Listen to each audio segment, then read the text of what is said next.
Washington state recently passed an initiative to legalize cannabis and hemp, commonly referred to as marijuana. However, Washington's Native American reservations are under a strict federal treaty which bans any possession of these plants. Industrial hemp hasn't been grown in the U.S. since World War II, but cannabis has been legal in Washington and Oregon since 1998.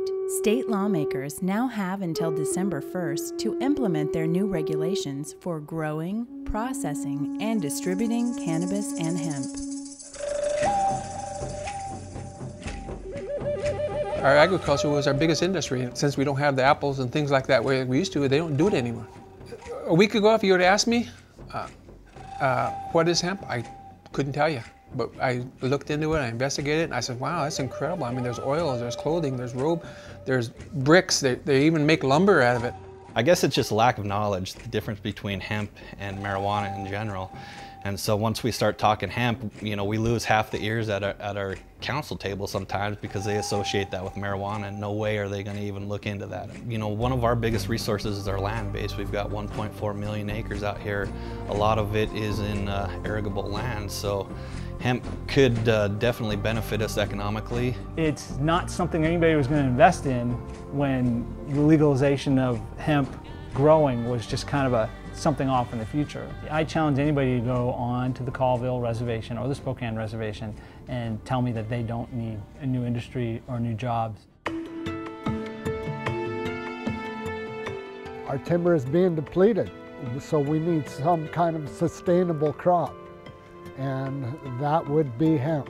The reason I predict that the federal government is not going to be cracking down in a hard way on this is because this is their opportunity to see how these things work. For the council to take this seriously, it all comes down to the mighty dollar. If we were able to successfully give them a business plan of how to get from point A to point Z and show that it does have economic value, show that it will help us save our trees basically, I think that they would be willing to.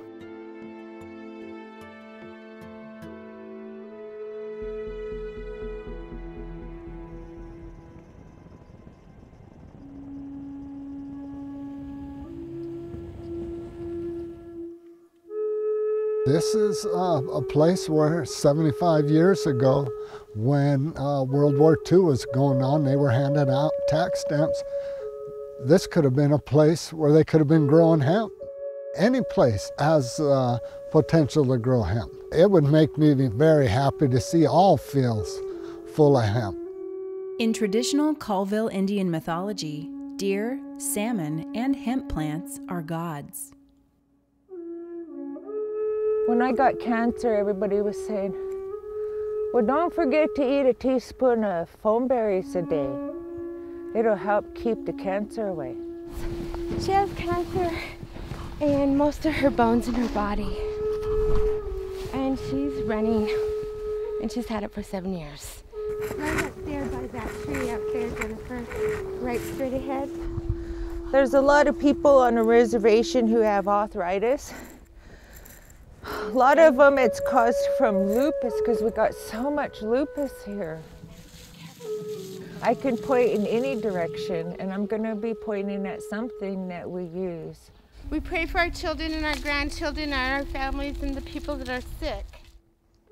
Because if I don't have use of these things, and I don't take advantage of them, and I don't dance around that tree, you know, it's like buying time, buying another year, praying hard enough to sweat and sacrifice. I don't smoke marijuana myself, but I do believe if it's going to help somebody, then it needs to help.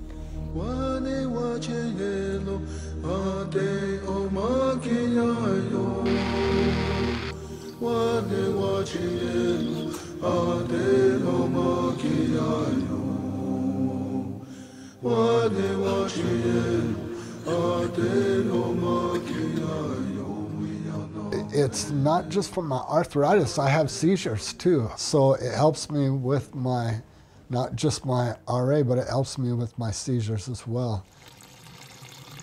Some things that we approach are very simple, some are very complicated. This ranks up pretty high in the complication scale. Well, your congratulations, marijuana passed. Yeah, and It's a test of our ability in local and state government to see how we respond to this. I never did get a permit or ask anybody to open up a dispensary. I knew I was in the right helping people.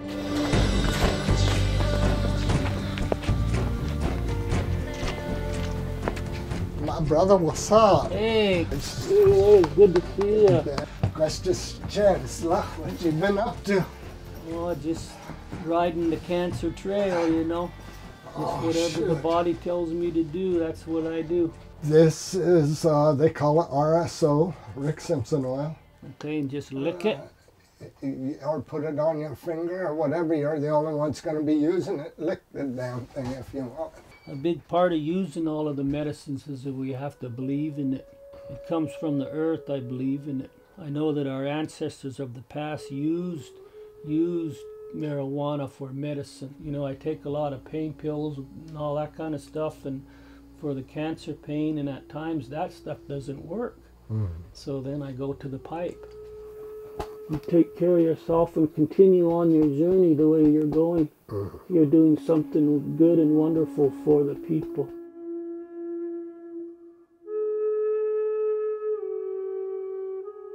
Even the sickest cancer patients are not permitted to use cannabis or hemp on Indian reservations. The federal government refuses to address the issue, and the native people are suffering again. Both tribes are asking the government to resolve the state and federal dispute.